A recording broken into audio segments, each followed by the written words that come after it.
Good morning everybody, and welcome back to another episode of my Rarest drop series where I take your submissions and scour the internet for the rarest recorded drops in OSRS history. At this point, it has been, well, about a month since my last episode, and I thought it was about time. I received a ton of submissions, and a few absolutely incredible drops have popped up on social media. I thought it was about time to make another episode, so today we're going to be going over another 10 incredibly rare drops from Oldschool Runescape. As always, if you have anything to submit, feel free to join my Discord and pop them into the video submissions channel. Anyway guys, thanks for watching, and let's get started.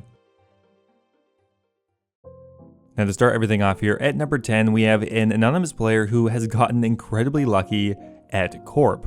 Now no, they didn't get an Elysian Sigil on their first kill, however their luck actually extends over thousands of kills. Now this player has a sizable amount of kills, but if we look at their collection log, they have actually gotten incredibly lucky. Now in 1,100 kills, they managed to pull 3 Elysian Sigils. That is incredibly lucky, and on something that valuable as well. An Elysian Sigil is a little bit over 1 in 4,000, which means realistically they're only around a quarter to the drop rate for 1 sigil, yet they managed to pull 3 of them. Not only is that close to 3 bill right there, they also managed to get 2 Spectrals and 3 Arcanes, where they hadn't even hit the drop rate for 1 of them. So in total they managed to hit the mega rare drop table 8 times, where a regular player maybe only would hit it once or twice. So obviously incredibly lucky, and a massive congratulations. Now next up here we have a really interesting collection log by a player by the name of Fruit. So this player has killed Zulrah 178 times, and while they have not gotten any of the unique items, which is realistically probably what they're going for, they did manage to hit something kind of special. In 178 kills, they not only managed to get 1 mutagen, but 3 mutagens, 2 magma and 1 tanzanite. Now if you don't know, getting a mutagen is incredibly rare. It's actually rarer than getting the pet. The pet is 1 in 4,000, yet the chance of getting a specific mutagen is 1 in 6,500. And in under 200 kills, they not only managed to hit it once, but 3 times. Maybe not the best use of luck, but pretty damn cool. Now next up here we have a completely crazy person, because they're still training runecrafting via blood runes past level 99. But here we have a player by the name of Kechryael, who somehow managed to get 6 Rift Guardian pets. Now I believe they're at something like 50 or 60 million experience when they got their last one, but still. Some people have to go well past 99 to get even 1 pet, yet they've already managed to get 6 of them. I think this is probably one of the most Rift Guardian pets I've ever seen.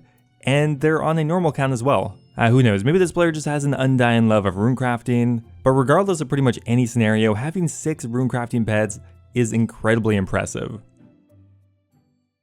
Now coming up next here, we have a player who managed to get a really sick drop at Cerberus. Pretty well the best possible drop you could get here. I mean, arguably if you got the Primordial Crystal, that would be a bit better depending on your situation, but this player managed to not only get the Pegasian Crystal, but also the Hell Puppy pet in the exact same kill. And not only did they manage to get a unique item from Cerberus and the pet in the same kill, they also managed to pull it at a pretty low kill count as well. At 231 kills, you pretty much just hit the drop rate to get 1 or 2 crystals, not even close to the pet, yet they managed to get them in the same kill, which means this player is pretty damn lucky. Now coming up next here at number 6 is a player by the name of BU, who probably has had one of the luckiest Corporal Beast trips I've seen in quite some time. So they're obviously doing it in a group, so they're going to be sharing, but starting off at kill number 484, they managed to get the Dark Core pet. No sharing that one, unfortunately. So starting off in pretty good fashion. Now just a few kills later on kill number 495, they managed to pull an Arcane Sigil once again in their name. So only 9 kills later and they get another drop, but that's not it. 3 kills after that and they managed to pull another Arcane Sigil once again in their name. So within 14 kills, they managed to get 2 Arcane Sigils and the pet Dark Core. Just in case you don't know, the pet Dark Core is a 1 out of 5,000 drop rate. Crazy, it's one of the rarest pet drop chances, and it's one of the hardest bosses to actually get kill count at, so the pet Dark Core is incredibly prestigious. And not to mention they also hit 2 1 of the 1,300s in around 14 kills, which means BU is incredibly lucky. So next up here we have a player who looks like they were simply going for the Vorkath head just so they can get their Ava's Assembler. A pretty common grind that players go for, and if you don't know, on the 50th kill at Vorkath, you are guaranteed the Vorkath heads. So they're going for the 50th kill here, and Out of nowhere, they get this completely stacked drop. Sure, they get the Vorkath head, but they also get the Draconic Visage, and on top of that, they also get the Dragonbone necklace. Now, if you don't know, the chance of getting these items is incredibly rare. A Draconic Visage only drops at a rate of 1 to the 5,000, and the Dragonbone necklace is 1 to the 1,000, so the chance of hitting both of these is around 1 in 5 million, which is pretty damn insane. If only they had managed to hit the pet as well, although I'm not really sure how many drops you can get on the tertiary drop table at once. Apparently, at least 2. Now next up here, we have an Ironman by the name of Ginsengstip, who got a drop I've never seen before. Ginseng was just doing a simple Hespori tree run, and not only did they manage to get the bottomless compost bucket, which on its own is not that rare, but they also managed to get the pet at Hespori. I have not seen that many players get the pet here. Now, the drop rate for the farming pet at Hespori is somewhere between 1 in 4,000 and 1 in 5,000. Definitely not the most efficient way to get the pet, but I mean, if it works, it works. Now, as far as the actual numerical drop chance, probably not as rare as some other things here, but we do have to keep in mind that this is not a boss that you can farm over and over again. You literally have to wait days for them to grow, which means there is a big bottleneck in how many kills you can get here, which means this drop is a lot more rare than it would initially seem. Regardless though, a massive congratulations to Ginseng for a really awesome drop. Now speaking of bosses that you can only kill once in a while, we have a player by the name of 7 Woof Woof, an Ironman who has probably gotten the luckiest kill at Skatizo I've ever seen. They managed to get by far the 2 rarest drops you can possibly get from Skatizo in the exact same kill. Just to put into perspective here, the pet here is only 1 out of 65, but the Jar of Darkness is 1 out of 2,500. Just to give a little more perspective here, literally nobody has hit the drop rate yet at Skatizo to even receive 1 Jar of Darkness. As of the recording of this video, the person with the highest Skatizo kill count is I Am Lucas with only 1,469 kills, which means they're just a bit over halfway to the drop rate of just the Jar of Darkness. So 1 in 2,500 for the Jar of Darkness, and also the Uncut Onyx, which is 1 to 1,000, which means the odds of getting this drop are completely insane. Also considering you can only kill a Skatizo every once in a while, this is a once in a lifetime drop, which I don't think anyone will easily be able to replicate. Alright, so coming in at the second spot is an incredibly lucky player by the name of DexyDean. Now this player was killing the Cave Kraken, and there's quite a few things that we'll look at here. Now on kill count 3,644, they finally managed to get the Cave Kraken pet. A little bit over drop rate, but you know what, not too bad. So obviously they are already here, so they continue on with their trip. Kill count 3,645, and they managed to once again get the Cave Kraken pet. You have a funny feeling like you would have been followed. But that's not it. In that kill, they also managed to get the Jar of Dirt, which means these 2 drops together are completely insane. Back-to-back Cave Kraken pets with also a Jar of Dirt in there as well. Somebody in the comments calculate the odds of that happening for me because I'm not smart enough to do that, but we can say definitively that this player is stupidly lucky.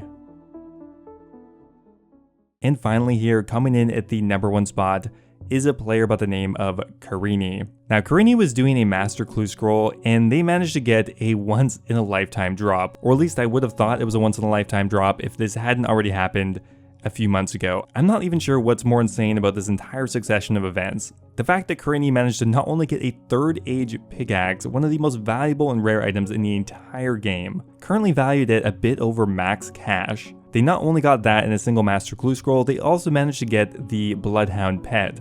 The fact that any player managed to get this drop in RuneScape, I would have thought once in a lifetime chance, that's never going to happen again. But this is actually the 2nd recorded time that this has happened. A few months ago, Kechryael got pretty well the exact same drop. It's just truly hard to put into words how rare this is. For one, master clues are incredibly slow to obtain and complete. The 3rd age pickaxe is already like a 1 in 300,000 drop on its own. And of course they got the Bloodhound pet in there as well, which is a 1 in 1,000. Sure, they did do a mimic, but I mean, you can tell how rare it is just based on the value of it right now. Max cash for something that is essentially purely cosmetic. So a massive congratulations to Carini and everyone else on this list. Anyway guys, that's going to be it for today's video. I hope you guys enjoyed it. As always, if you have anything else you want to submit, join the Discord, say hello, and just drop something in the video submission channel. Before I make a video like this, I always look through there for any interesting submissions. Thanks for watching guys, and I'll see you next time. Now, before I go here, guys, I want to give a massive thank you to all of my members over on YouTube. A giant thank you to Brian Robinson, Capi, Collin Corley, Timothy Chen, Guy Fox, Valhalla Lad, Ocelot, and Kush Patel for all being subscribed at the Dragon tier of YouTube membership. Thank you guys so much as always. Also a big shout out to Clakclak, Need My Pills, Branton Griffin, All Things Gaming, Birdbot, and Base Titch for all being subscribed at the Brunette tier. Once again, a giant thank you. As always, if you guys are looking for another way to support the channel, becoming a YouTube member is an awesome way to do so. You can become immortalized in the end credits of all my future videos, get access to my video release schedule, and get a custom role in my Discord server. Thanks again guys, and I'll see you next time.